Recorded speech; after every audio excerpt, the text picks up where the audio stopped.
I will call to order this regular meeting of the Board of Education, which was duly noticed October 24th, 2025, through posting and notification of the press in accordance with Wisconsin Statute 19.84. Let's open the public hearing on the budget. Would anyone like to address the school board commissioners regarding the school proposed budget? Would anyone like to address the school board regarding the proposed budget? One more time. Would anyone like to address the school board related to the proposed 25-26 school year budget? Seeing none, public hearing is closed.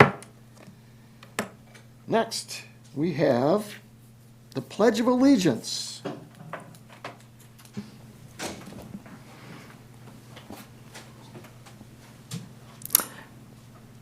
Today, we are honored to have Mr. Kurt Krieger from Franklin Middle School, and he has brought 2 students with him. Mr. Krieger says that he's had the good fortune of spending his entire 31-year education career within the school district of Janesville. He began his career as a physical education teacher at Roosevelt Elementary School.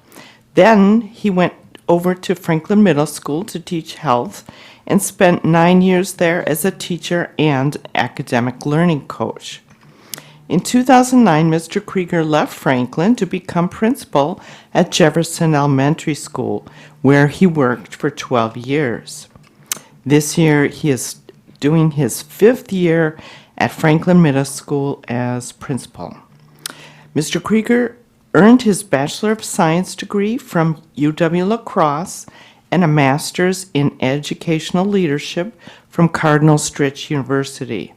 He is currently working on his doctorate at Edgewood University and says, quote, "I believe continued success at Franklin Middle School will come from engaging our families and students, setting high academic standards, and building a sense of community," unquote. Mr. Krieger, welcome. Well, thank you, Commissioner Johnson, and it is my pleasure to introduce to you Corey Taylor and Elijah Ship. Just a little bit about Corey first. He's been at Franklin for all 3 years. I got to know him really well in a good way, not in another way. Corey enjoys physical education, hanging out with his friends. When I asked him what the best part about Franklin was, he said, obviously the teachers, and because he's one of our more talented students, he said, of course, the principal. Corey has great attendance, and I refer to him as he's a feel-good person of Franklin. If you see him walking through the halls, he knows everybody, and everybody knows him. He's just a great kid to have at Franklin. To my left is Elijah Ship. He's a 7th grader. He enjoys how much the teachers teach him and how much they communicate with him. I asked him who is a teacher that he would like to recognize. He said Miss Parent. He thinks he's strongest in math. He accredits that to Mr. Sizer and Miss Mock, and he is thinking about going to college. He doesn't know exactly where he's going to go, and there's a special connection with one of our board members, where is Commissioner Johnson knows him very well, and we'll just leave it at that, right? So they are here to say the pledge, and we're proud to have them represent Franklin.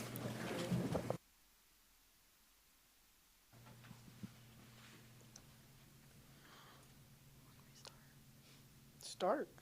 I pledge allegiance to the flag of the United States of America and to the republic for which it stands, and one nation under God, indivisible, and liberty and justice for all.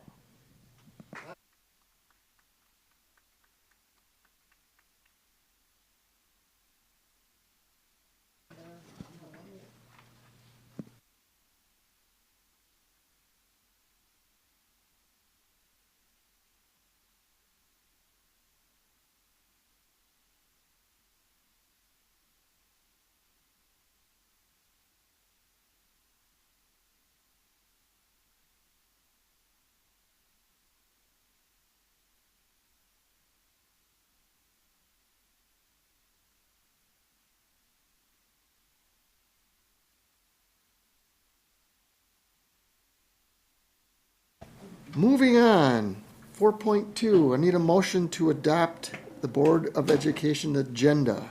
So moved. There's a motion and a second. All those in favor say aye. Aye. Opposed? That passes unanimously, 7-0. How about the safety message? Yes, thank you. I would be remiss if I didn't mention a safety message for trick-or-treating this weekend. So there are many safety issues involved in trick-or-treating. There's costume safety, there's pedestrian safety, treat safety, motorist safety. Homeowners who are participating need to be safe as well, and we need to look out for our pets as well. So let's start with costume safety. Costumes, of course, should be flame retardant. It helps to have lighter colored costumes, although if you take a flashlight with you or a glow stick, that helps as well to make sure that people can see you as you're walking down the sidewalk and crossing the street.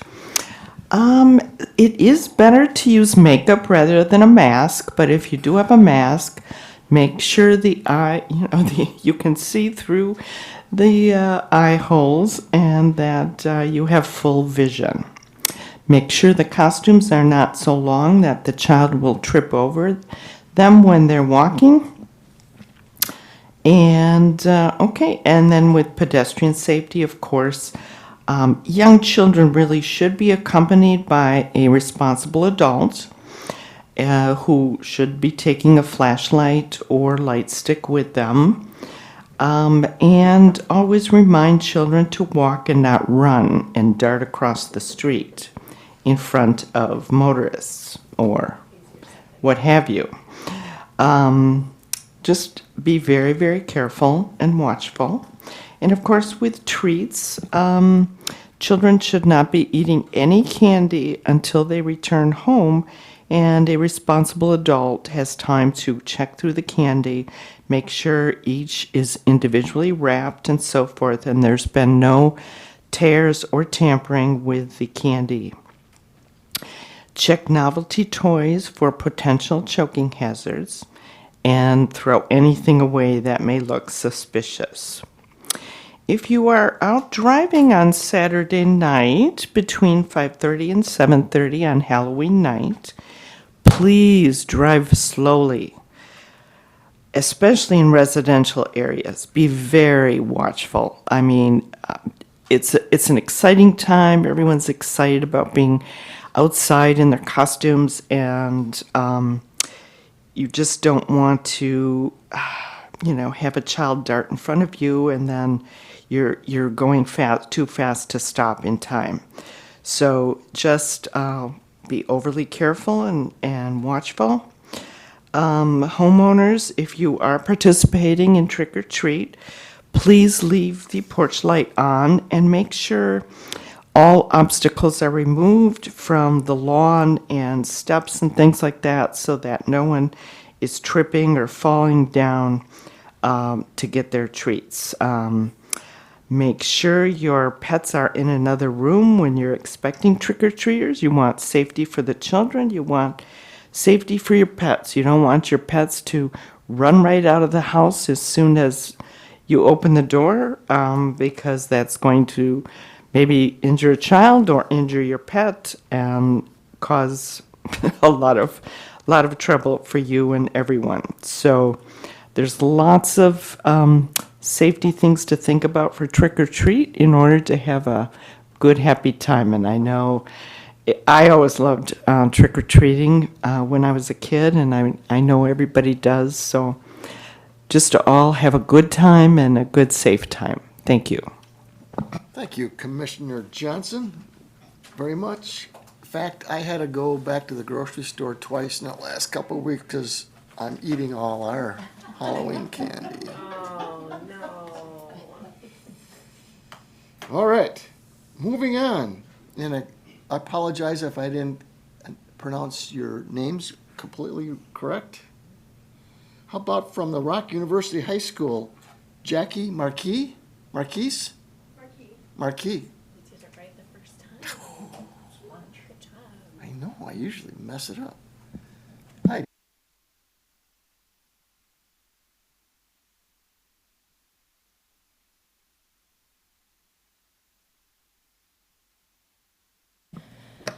Hello, Commissioners, Dr. DeGraff, school and community members. My name is Jacqueline Marquis, and I am attending Rock University this year as a senior. I've lived in Janesville my entire life, and I've gone through 3 schools in the district: Jefferson Elementary School, Marshall Middle School, and Rock University High School. My school progression has been very easy, however, growing up hasn't been as easy. While it is a hot topic, I believe it is it is a wonderful example of why Rock University has helped me as an individual. I am a transgender woman, and I have had the opportunity to transition very young. In middle school, a girl whom I attended elementary with had shared with the entire 6th grade that I was trans, and this had made me a target of bullying. I was referred to as a variety of harmful rhetoric. I was ostracized, and I had even had my life threatened before.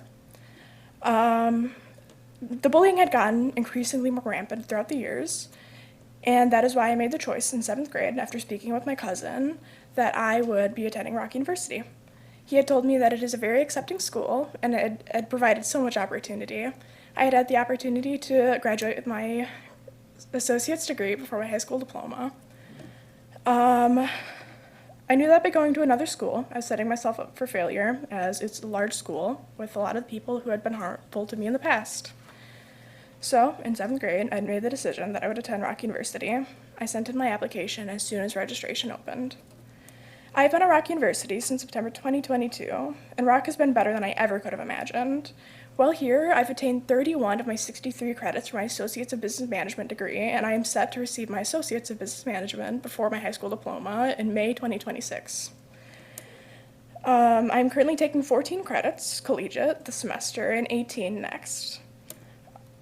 I will be, When hearing this, you may think that I am an overachieving student, that I have a 4.0 GPA, etc., which I'm not. I mean, I have above a 3. I will be increasing it to above a 3. I currently have a 2.8. I believe that Rock University is a very accepting school that provides so many opportunities to any student. I highly recommend that people take advantage of it. Rock University, because of you all and community members, has saved me alone for over $4,000 in college credit. And this is just for me. I mean, I have a school of 88 students, all of which are in collegiate courses, whether preparatory or on the actual campus itself. Our student body consists of only 88 students, with 20 in our senior year. Every senior is on campus, on BTC campus. Of our senior class of 20 students, 16 will be graduating with special accommodations, 9 associate's degrees, 6 technical diplomas, and 1 certificate. Our collegiate activity has grown over the years and by an incredible margin. In the past spring, the school attained 286 collegiate credits, with this semester having 498. That is a 73% increase. Recently, Rock University has been ranked as the number 20th school in all of Wisconsin, the first in Rock County. This is because of a variety of reasons, but primarily our college readiness, college curriculum, and state assessment scores are the overarching factors. Rock University is the perfect fit for students who are interested in getting a head start on their college or career pathway. Rock University allows students an opportunity to plan for the future while taking college courses. Some students are taking courses and learning what they like versus what they don't like, giving them an opportunity to kind of set up their future. Specifically, they can find out what they want to do. Rock University provides a bunch of opportunities that make a lasting difference in every student's life. I cannot stress enough how amazing Rock University is, and I am so thankful for the opportunities they provide. Thank you again for supporting our UHS. Good job.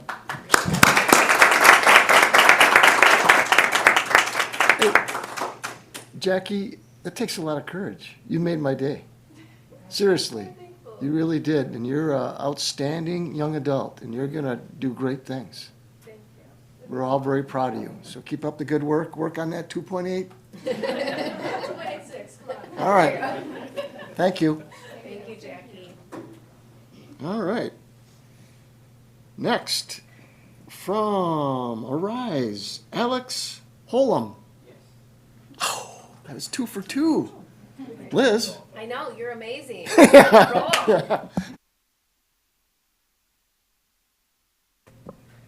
Good evening, everybody. If you don't know me, my name's Alex. I am a 8th grader at Arise Virtual Academy, and I'm a little new to this, but good evening, members of the school board, superintendent, hall spring, and the audience members. My name is Alex Holum, and I'm a sophomore at Arise Virtual Academy. I chose Arise when I was in 8th grade because of my long frustration with traditional public schools. In that setting, I was the kid in the back of the class, unmotivated, disengaged, and not only in the grades I was capable of. Beyond the epidemic struggles, I did not feel safe in public schools, especially with the rise of crime and school shootings. It also seemed to line up perfectly with my family's schedule. While attending Arise, I met an amazing group of staff. Everyone I met was so helpful and informative. I met Mr. Hagen Butcher, who I've come to refer to as Mr. H. Can never get his name right. He introduced me to game design, and I immediately found it interesting, a passion. Mr. H became my, mentor in high school and pointed me in the right direction of making the perfect portfolio in software engineering and game design. Next semester, I will be contributing to a project led by Mr. H himself. First, a Raspberry Pi computer, a computer that fits in the palm of your hand. The small but powerful device is used for a variety of tasks like learning to code. I look forward to working on this project because not only does it involve computer science and coding, which I already have a lot of interest in, but it involves physically wiring circuit and soldering wires together, which is something I am looking forward to learning about. Not only that, I'll also be participating in a Go Baby Go program. It involves building a mobility device which will be donated to a child that is unable to walk on their own. Pretty nice, I thought. Being able to not only participate in a program that will allow me to work with my hands, but to build a device, but to also being a program that gives me back to the community is something I think will create a great experience for me. In short, I have a truly awesome blend of classes, 4 of which are taught by teachers, and 4 of which are self-study. Open Google Meets provide me with the time to ask any questions that I may have about the work required from me. I feel that if Arise has set me up to succeed after graduation, I do not think I would have been as successful as I am if I would have stayed in traditional brick-and-mortar schools. For this, I give thanks to Mr. H, the Arise staff, and lots of hard work. Thank you, Arise, for setting me in the right direction and for making me believe that my dreams can come true. Thank you.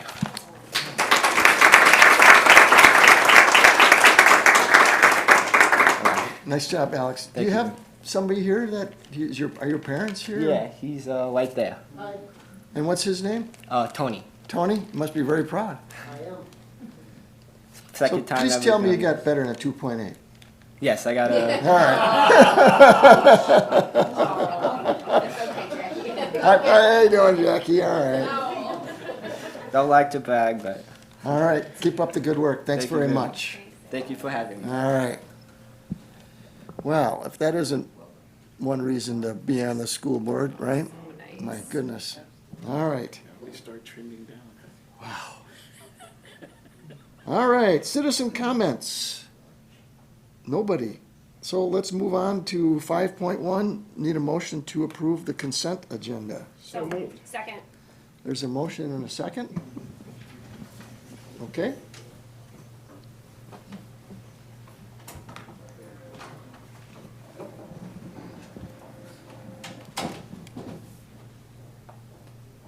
All those in favor say aye. Aye. Opposed? That passes unanimously 7-0. All right, consent. 6.1, presentation of final and complete fiscal 25-26 school district budget. Mr. McCray.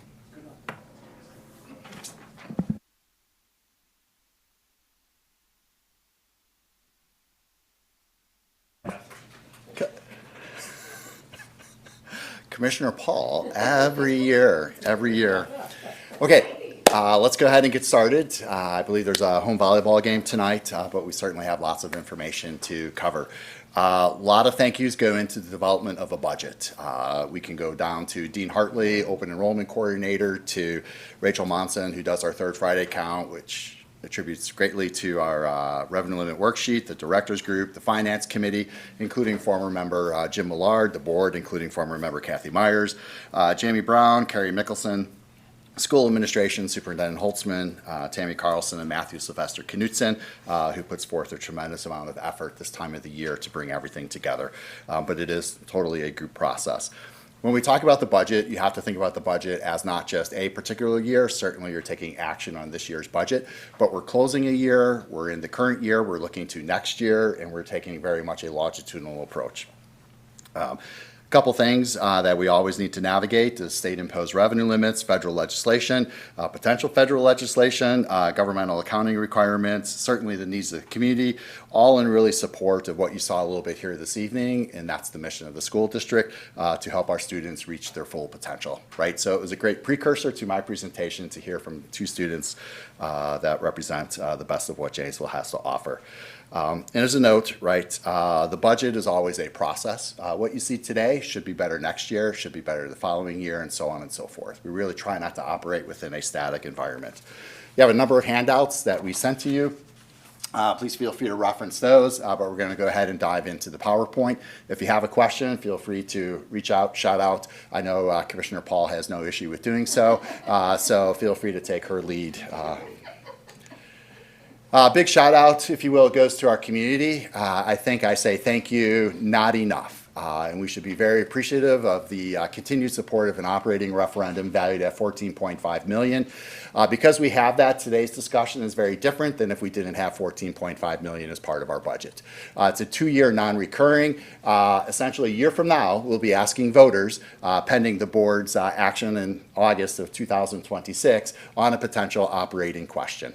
We're also very appreciative for the capital investment that the community made, 63% approval of $151.8 million. But also keep in mind, our work is not done there yet either. As you all know, that's really only addressing 16.3% of the overall identified need.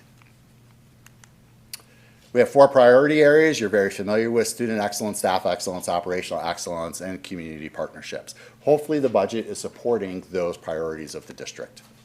There are a number of school finance variables. I'm not going to go over all 9 that you see on the screen, but these are things that we consider when we pull all the budget together. Everything from membership to fund balance to salaries and benefits to equalization aid and other items.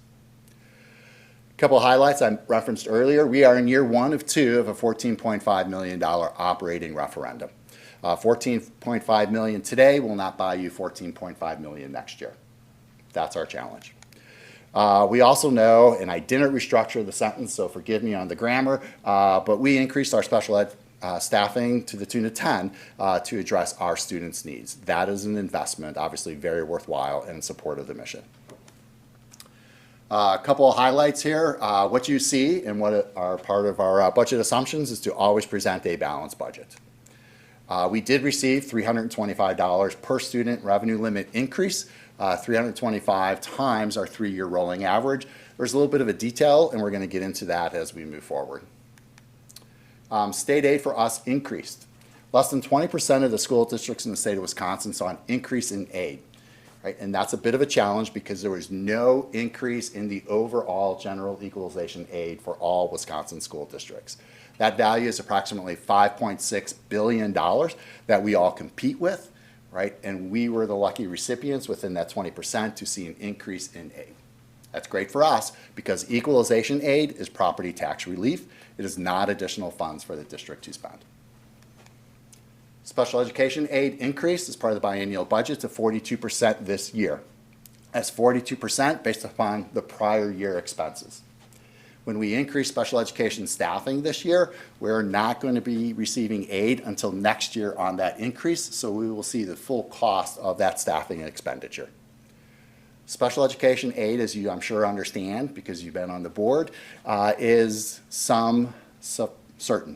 I always have to be careful there, meaning we're all competing for an allocation within the state of Wisconsin. Last year it was 33%. We were just over 30% in reimbursement, which is why we are not budgeting 42% because it never comes to full fruition. Long-term Hey, debt. Dan, I'm sorry to Yes. interrupt you, but I think it's really important that we reiterate that what you're saying is, even though the state says you're gonna get this amount percent, we don't actually receive that full amount. We receive less, and so therefore we can't budget the full amount that we're promised because we never actually get that full amount. Well said. Sounds like a future committee member. So, yes, very well said, very well said. Long-term debt payments did go up this year. So keep that in mind, but it went up because of a 63% approval for our capital referendum. In benefits wages in aggregate, this is a bit of an ish number, but it's fairly close, approximately a $3.4 million investment in wages and benefits for our staff here in the district. $3.4 million. This is just everything in summation. This is Michelle Wales. Michelle Wales is our graduation coach holding that child there. And this is one of our students, right? So completing her high school diploma as a student at Rock River Charter School, right? And again, I had two great introductions, right? But it's just another reminder of what the budget supports. We're going to talk a lot about dollars and values and numbers and data, but this is really a picture of what our budget supports. School funding is predominantly driven by members, right, which are students who reside in the school district of Janesville that attend either Janesville schools or another public school. Property values have no bearing on whether the district receives more or less money. It's truly members, or in the case of our district, also an operating referendum. Rachel Monson and Dean Hartley got a shout out earlier. This is the data that they help really formulate and put into the DPI from a reporting standpoint. And we're focusing on that 8839, which is our FTE, which is a decrease over the prior year. So that's everything from preschool to full day kindergarten to grades 1 through 12. We're also accounting for our Janesville International Exchange Program students. You'll see 17 in that value, essentially in the middle of the page, and also open enrollment in and out. This is our enrollment and membership over time. So going back to 2015, perhaps not the dawn of time, but certainly within the last 11 years. So you can see a decrease. One of the things, just to pause for a moment, is we're going to engage MD Roffers, who did our enrollment projection as well as community growth survey prior to the referendum, to refresh that data. To continue to look forward, because we're not just operating within 1 year, we're trying to look into the future as well. We should have that report March 2026. This is year-end open enrollment exclusive of September. So everything you see before September 2025-26 is actual year-end data. Sometimes the numbers do vary. So Kim and her team, Kim Perenboom and her team, Rachel and so on, will take a look at, Dean, at essentially the September count, but there are fluctuations throughout the year. So you can see that actually we improved, right? We're still minus 21 in terms of more students are leaving than coming, but it is certainly better than last year. Just real quick, as part of the state budget, not necessarily a highlight, is the state essentially is awarding about a $1,000 increase, right, to general as well as special education. And you have to think of it, the increases for both revenue and expenditures. It's the same dollar value, right? But it is an increase in that dollar value. So because we're negative, our expenses go up. Again, talking a lot of fast. So understanding some of our terms, base revenue limit with recurring exemptions. We really fall into revenue limit with non-recurring exemptions. Non-recurring means as they go away, they're not forever. Enrollment is a belly button count. Membership, as I stated earlier, are those residents who reside in the school district of Janesville and attend either Janesville schools or another public school. Could be a public virtual school, such as McFarland Virtual Academy, Vero Virtual Academy, or even Milton. September membership is the FTE, full-time equivalent. Commissioner Ardrey always likes when I call out the acronyms there. And typically everything is on a 3-year rolling average related to membership. This is a slide that essentially illustrates, had the state of Wisconsin committed to funding schools revenue limit increases at CPI each year, it would be the orange line. We are the green line. So the gap, and for us specifically, right, it varies a little bit district by district, is essentially 3,200. If you were to take 3,200 times our third Friday, 3-year rolling average this year of 90/90, you're essentially at a $29 million funding gap. That's because the state is not committing to its initial obligation of funding revenue limit increases at CPI values. Now, right, we always prepare because people are going to say, but Dan. And so we're prepared for the but Dan. So essentially the orange line continues to be CPI if it were allocated. We did receive, but we received no increases of late in per pupil categorical aid. That is outside the revenue limit, but it is additional revenue from the state. And then we also would factor in the referendum value per member, right? So you can see our gap closes, essentially 957 times 90/90s. We still are at, even with the operating referendum, an $8.6 million gap. From a general operation standpoint within the Revenue Limit Authority, this is after exemptions, after non-recurring exemptions. 63% of the state's revenue limit is from the state of Wisconsin, state-imposed revenue limit. 37% comes from local taxpayers. So for those of you old enough, such as I am, to remember Tommy Thompson saying 2/3 funding, right, we're not quite there, right, but we are a highly aided school district. So the tax burden locally is less than other communities which receive less aid, regardless of size. This is just another way to illustrate the revenue limit per pupil floor adjustments over time. So you can see there are years where we have nothing, and there are years that are gray where we took a reduction. There are years in orange which we saw an increase, but when we go back to, if you will, that graph where we were trying to illustrate essentially a CPI increase, right, on that 45-degree angle. I was a little weak in geometry, so probably not 45, but essentially that type. That certainly is not indicative of that type of angle. So, a little bit of math here, right? So we take a third Friday, 3-year average. It's not 90/90, sorry, it's 91/15, 11,650, which is our value per member. Throw in some non-recurring exemptions, and our revenue limit authority is 124 million. Go back, the state is picking up nearly 2/3 of that. We are not going to go line by line, right? It's dark out, I get it, right? But we're going to hit some key highlights here. A is our base revenue limit. That's last year's. We're building everything, if possible, off of that base. We throw in B and C, which are our third Friday counts, and you'll see D, and we're going to talk about that in a little bit, is you'll see a declining enrollment exemption of just over $1 million.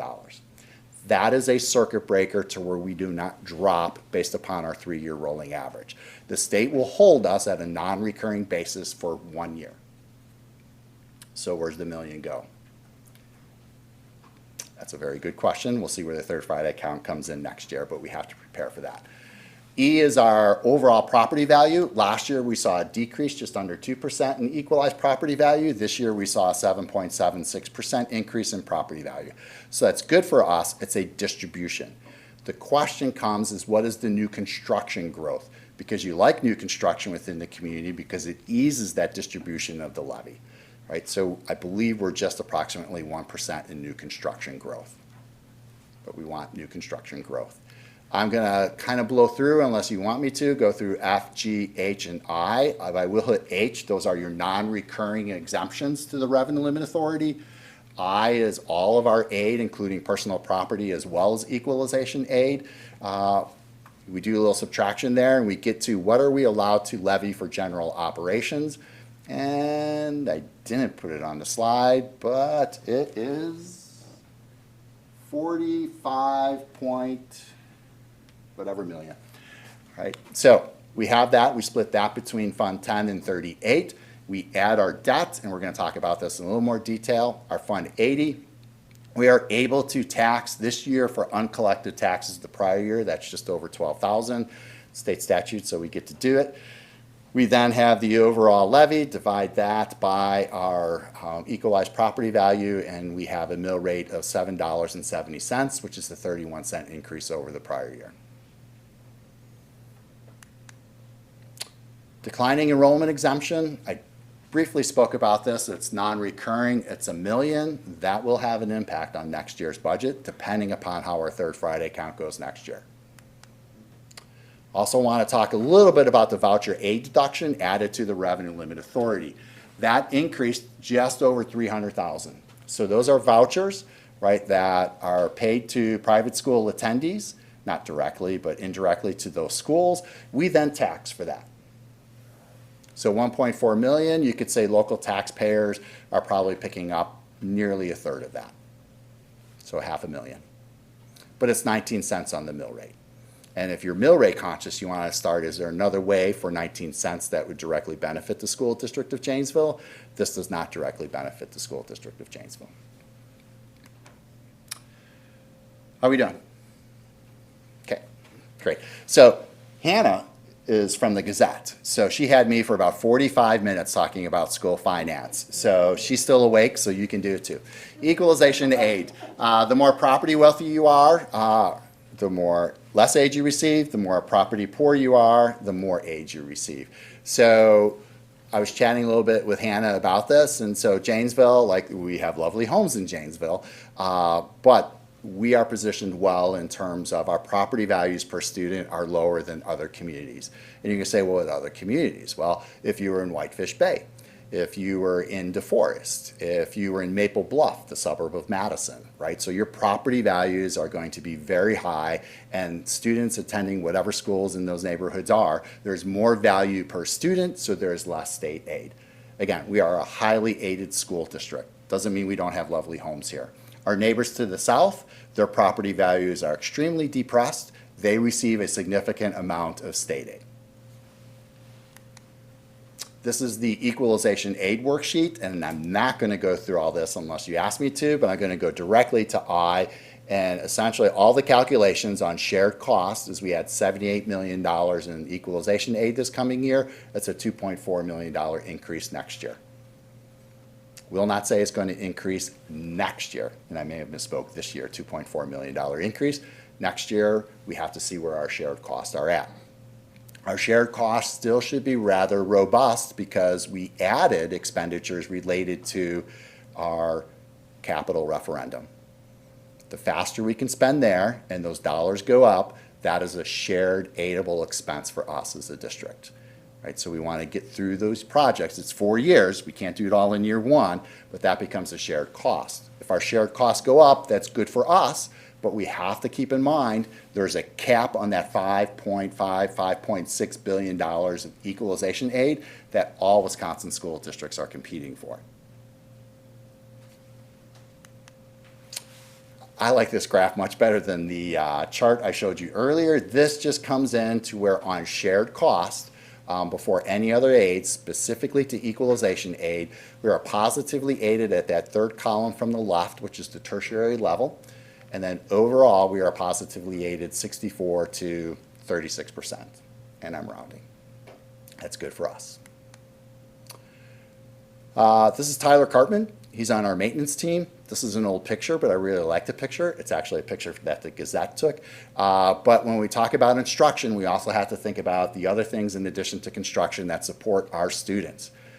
Athletic paint on fields, right, is a perfect example. Fields themselves, right? We spend over $50,000 a year on paper goods that are in restrooms, right? We have 11,000 people in our buildings every academic day, plus visitors that come. It costs a lot to run a district this large.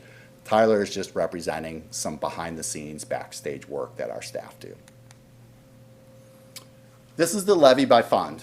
So we're going to spend a little more time on this than we are the equalization aid worksheet. You will see the general fund levy. This is also in the memo that you were provided. This year, $43 million. That is a $1.1 million increase over the prior year, or 2.7% increase in the general levy. Remember, we had an increase in equalization aid, right, which decreases the levy for local taxpayers. Fund 38, non-referendum approved debt. Remember, we paid off our WRS debt. This is the remaining energy efficiency exemption debt that retires in 2027. But because we paid off our debt earlier, that freed up approximately $1 million for us to use elsewhere in the district. So it's good to prepay your debt. So we did see that portion of the levy go down 37%. It's within the revenue limit authority, right? So it can be reallocated to cover other Fund 10 expenses. Property tax chargebacks we talked about. It's kind of an obnoxious. I had again spent a little time with Hannah. Hannah got it, but when you see 159.2% increase, you're like, oh my gosh, that's incredible. It's a $7,900 increase, right? But the percentage is ugly. The referendum approved levy debt, $12,225,500. It's a $6.1 million increase. But again, we're very grateful for the community for supporting that capital investment. Right? And essentially, that's our mortgage payment, and our mortgage payment went up 101%. The community service levy fund, $200,000, it's a $25,000 increase. And you're going to say, $25,000 increase. Last year, we asked the board, and the board approved $175,000. The reason last year was $175,000 is the prior year we levied $25,000 for the Bags of Hope. We didn't fill the position, so we had fund balance. So we used fund balance to run the operations last year. Now we need to replenish to run the operations this year. That's why you see a $25,000 increase.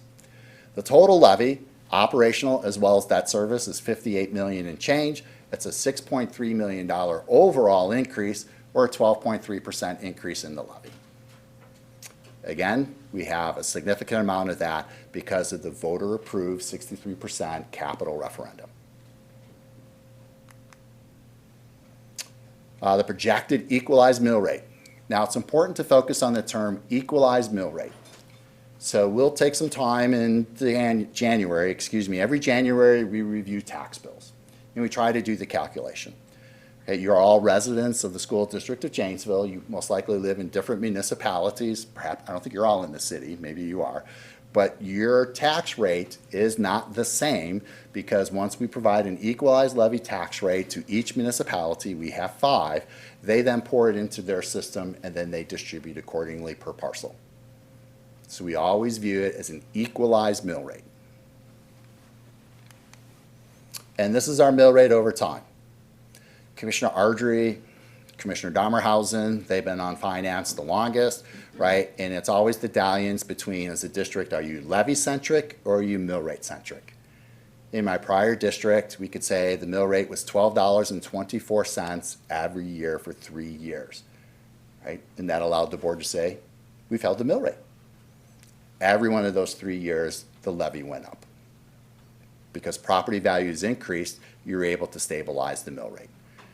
But districts vary in terms of what types of messaging they want to put out. Are you mill rate centric or levy centric? So we share a little bit of both. Right, so going back to 2014-15, the mill rate was $9.37. Today, the mill rate is $7.70. But the levy's gone up. Real quick, revenues, how are we doing? Okay. Revenues and expenditures, you have this in your detail. Just kind of want to show just a few things when we look at the overall revenues. Local revenues, which are essentially gate receipts, mobile home fees, things of that nature, right? As well as local property taxes are going up $619,000. So 1.4% in local revenues. Other school revenues are essentially open enrollment as well as fees received from other public schools. Intermediate, like an example of an intermediate exchange is like a Carl Perkins type grant where there's distribution of dollars between districts. State funding went up $1.9 million. Federal funding went down $4.8 million. Commissioner Ardrey always calls on me. So if I may call on Commissioner Ardrey, put him on the spot as to why did federal funding this year compared to last year go down $4.8 million? ESSER, correct. So last year we spent the remaining ESSER dollars, which is why we see a significant decrease in federal funding. We need to be aware, based upon the conversations that are occurring in the nation's capital, what will happen in the future related to federal funding. So we've talked at the finance, I think we shared at the full board. We receive as a district approximately $8 million. I know it was high, but essentially $8 million in federal funding because we also receive federal funding on Fund 27. We're focusing on Fund 10 here. Other financing sources, someone's going to say, geez, you went up $2.1 million. What's up with that? You may recall, per GASB, the Governmental Accounting Standards Board, is we need to record a lease as both a revenue and an expense in the year that the lease is initiated. It's really a non-cash transaction, but we record it. So it looks as though other financing went up $2.1 million. It's really not a cash item. It's a record. And other revenues are just miscellaneous revenues. You're going to say, how did we go down? Why are you projecting $765,000 loss in other revenues? If we went back to the revenue limit worksheet, you will see a line that's personal property tax. We used to receive additional funds that were not part of the revenue limit worksheet in terms of that type of reimbursement. Okay, the state finally wised up and said, oh, nope, we're going to make sure that's just counted as part of your revenue limit worksheet, so it's not an additional source coming in, and that's the approximate value of that additional funding. It's in the revenue limit worksheet. It's not a separate source anymore. Expense obligations, again, you saw a lot. You see a big decrease there in support services, which is really going back to the ESSER funding. So not a significant increase in expenses over the prior year. In Fund 10, Fund 27, special education, right? We are seeing an increase, right, in revenues because we expect more revenues because of the state contributing more to special education. A little bit also on the federal sources standpoint. Sometimes we do have carryover from the prior year, which we will then earmark towards additional revenues this year. And then our expenses. Our expenses have gone up within special education. This is our debt service, a lot of data. I think essentially we accounted for, we're levying for approximately $12 million in debt service. So we'll make those obligatory payments. That's on the Fund 39 side in addition to the Fund 38 side. Fund 46 and 49, you're going to say 20 million, you're spending that exactly to the dime. We look, and when we work with our partners such as JP Cullen, we kind of have a forecast on the draw. That's essentially what we're anticipating. If the number goes up or the number goes down, the only thing that changes, I suppose, is our shared cost.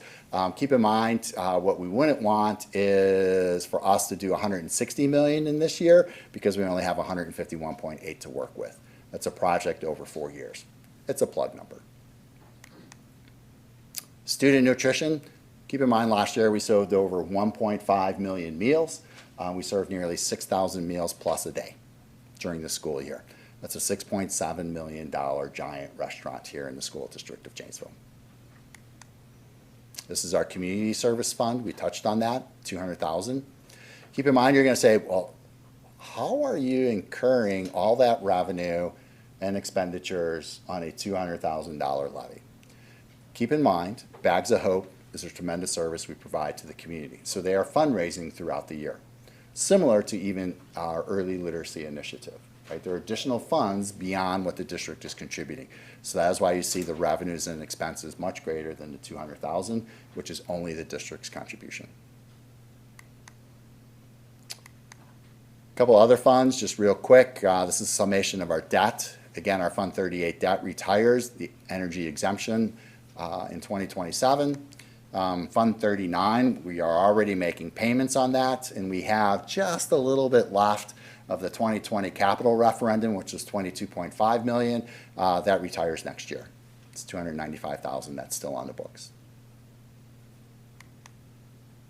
We also talk a little bit about Fund 21, that's special revenue. So essentially if a school wants to do some fundraising, such as the Scoopy Night, the revenue goes into their Fund 21.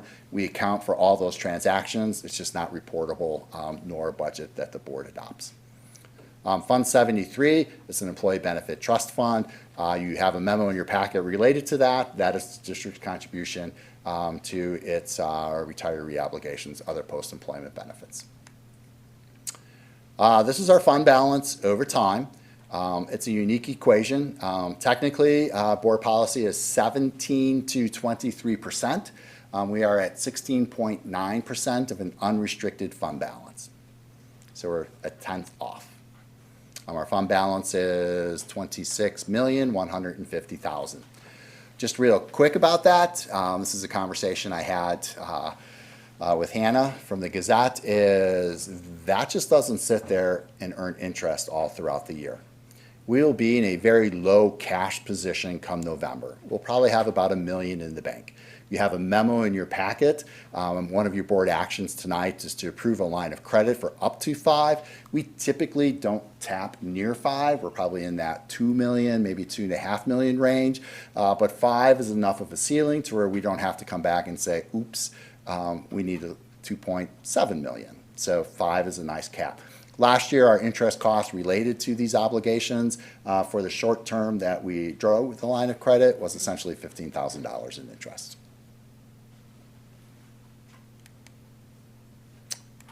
Questions? Just a quick question on the Fund 39 where you say that you're paying off the 295. It says retires in 28. So is that, we're doing again what we did with the last one, you're paying it off early? Is that what you're telling me? We were very aggressive during the term of that because you'll recall we issued that debt pending voter approval in 2020. So $22.5 million. It was a 15-year obligation originally scheduled out. We're paying it off in less than 8. So that's good for all of us, correct? Yes. Yeah, just wanted to clarify that. Yep, great question. Thank you.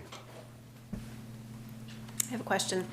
So that fund balance that you just had up was Yes. 20 million, what is it? How much is in there? $26,150,000. So that just sits there, right? We could just distribute it to other places. I'm being facetious because we get asked that. Correct. So why do we have this balance and why is it available? Can you just give some examples of why we have this fund balance? Yeah, absolutely. And Thank you. That's a very fair question. So keep in mind, this is a June 30th, 2025 snapshot, right? That's the end of our fiscal year, right? So this is an audit value. You'll see this value again on our audit report.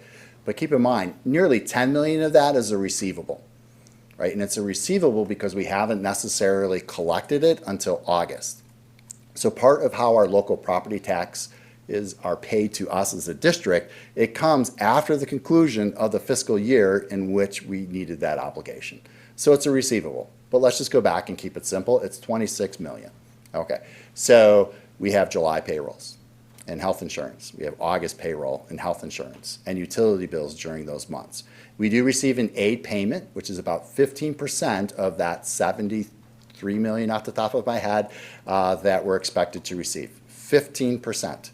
All right. Then we have September and October and pretty much to the end of November. So we are 5 months into the fiscal year to which we are drawing down on that 24 million plus the initial aid payment we received in September, which is where we get really lean from November to the aid payment, which draws back aid payment number 2, which arrives in December.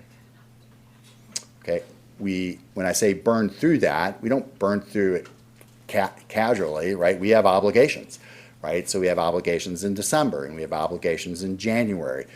Our local tax payments used to come a little bit more in January. They're coming in early to mid-February now.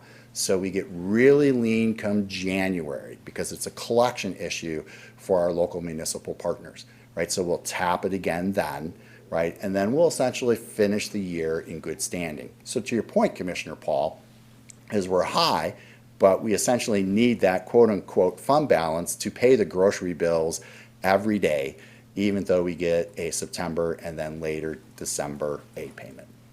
So this is a cash flow tool that we need so that while we're waiting for payments, we can still make payments to those we are obligated to pay. You are warming my heart like a finance committee member. Okay, I just, because these are really big topics. Yes. And because we as commissioners are asked these questions. Well, I see there's this much in this fund balance. Why can't this be reallocated for this or that? And it's not that simple. It is not a 403B that is parked over waiting for it to be tapped, right? So we're drawing that down, to your point, yes. Thank you.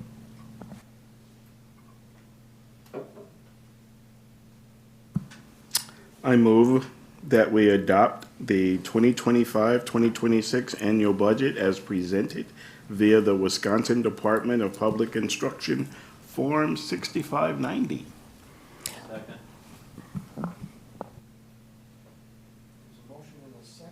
In a second, comments, questions?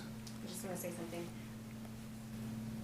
Thank you so much for everyone that worked on this. This is such a complicated, I mean, even when you go through and explain it, it's hard, I think, for the average person to really wrap their head around.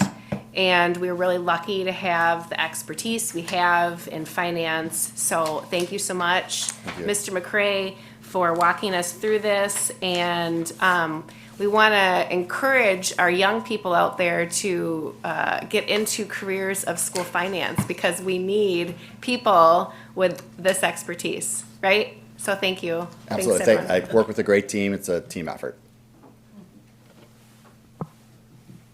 Anyone else? All those in favor say aye. Aye. Opposed? That passes unanimously 7-0. I additionally move that we certify the following levies. Fund 10, $43,935,592. Fund 38, $1,646,925. Fund 39, $12,225,500. Fund 80, $200,000, and a levy chargeback of $12,960 for a total levy of $58,020,977, to be precise. Yes. There's a motion, I'll second. a second. All those in favor say aye. Aye.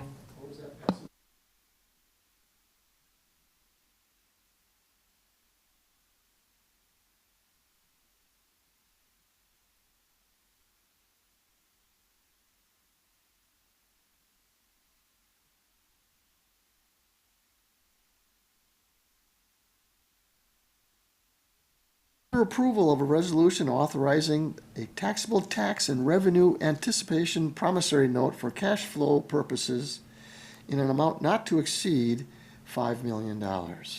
So moved. Second. There's a motion and a second. All those in favor say aye. Aye. Aye. That passes unanimously 7-0. Thank you very much. Moving on to Finance, Building, and Grounds Report. So typically, I would be the one presenting, but this was probably the only committee meeting that I've missed over the years. So I've asked Mr. McCray, then I forget what word did you use, Carl, the grand MC? So, Mr. McCray, if you would give a report out for the Finance, Buildings, and Grounds Committee meeting. Taking my cue from Commissioner Paul, I appreciate your next 15 minutes. We had a great report from Darren Sievers from the firm School Perceptions. We asked School Perceptions to do an open enrollment student parent out survey. So just to see. We had saw last year we were continuing to decline in terms of those students who were open enrolling out of the district, right? So naturally, our question administratively is to anticipate your question as a board as to, well, why is that, right? So we engaged, they were really great. They did an exceptional report. Convenience is probably a dominant factor. It is not necessarily, although I'm sure there are students who are dissatisfied, but convenience was very much dominant.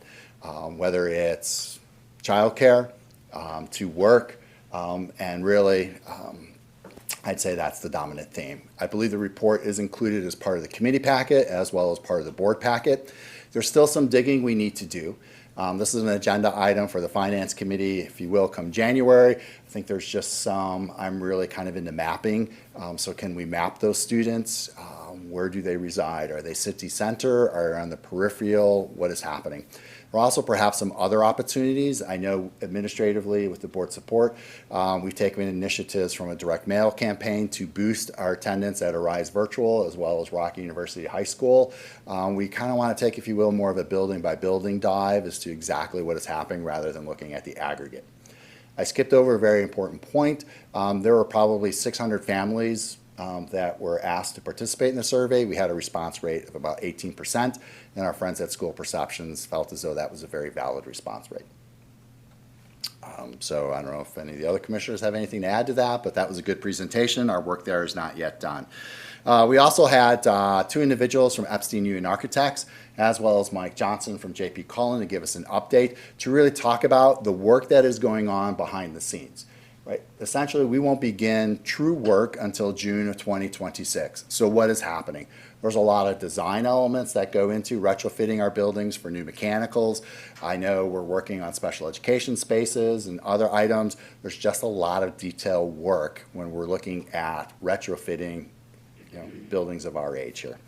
So it was nice to receive that update. We gave an update on some of our capital projects, such as roof maintenance. We're doing ball diamond work at both Craig and Parker High School. We also have a significant chiller issue that we're addressing at Craig High School as well. So a lot of big projects that are going on. So just a quick update on that. We talked a little bit about the budget development process. You saw that work this evening. And then we essentially have reached out. I know Mr. McLaury is reaching out to a sponsor of a particular recognition of a former coach at Craig High School. So just kind of a quick update in terms of what is happening with that regard. Thank you, Mr. McCray. Carl? I think something that's important to bring up, Cullen and the others are running a little bit behind because we have adjustments for inflation, inflationary, and of course our tariffs, which are causing costs to go up. So they're doing adjustments to fit everything in and make it fit within the budget to do all these things. So hopefully maybe it'll adjust back down, but for now it's a little bit running a little slow, but they're doing a great job. Okay. Moving on to future meetings and agenda items. I do have a new agenda item. Myself and Commissioner Tara Johnson and the superintendent, we were approached by the Janesville Fire Department. They're looking to engage us in discovery and discussion about some green space that they're looking at to build a new station number 3. Station number 3 is directly across the street from Franklin. And they have a presentation they're prepared to present regarding engaging us in the use of that green space that's directly south of the tennis courts by Franklin. If you drive by, there's a giant green space. But so we'll work together with administration to see what best next steps are. But that's something that we'll be working on in the very near future. Just to clarify, so the school district we own that property, and they're asking for our permission to build on it, is what we're kind of talking about here? Yes. But we'll have some, we're not making any Discussions, decisions. right, we're having discussions about that. But Okay. they, without full board approval, they can't move forward. But I think it's a legitimate reason to have a discussion to the full board. But we'll see what the administration says next steps should be for that. I just wanted to thank Commissioner Susan Johnson for bringing food deserts to our attention as it regards to the possible reduction of SNAP program. And Yes. she has been working with Liz Liedel and others, so we're in the beginning stages of Yes. that, of something we may do, but that's also in the works, so thanks for championing that. You're welcome. How about next meetings? The Personnel Policy and Curriculum Committee meeting will be held Monday, November 3rd, here at the ESC at 4:30 p.m. And the next Board of Education meeting will be held Tuesday, November 11th at 6 o'clock p.m. at the ESC. Adjourned.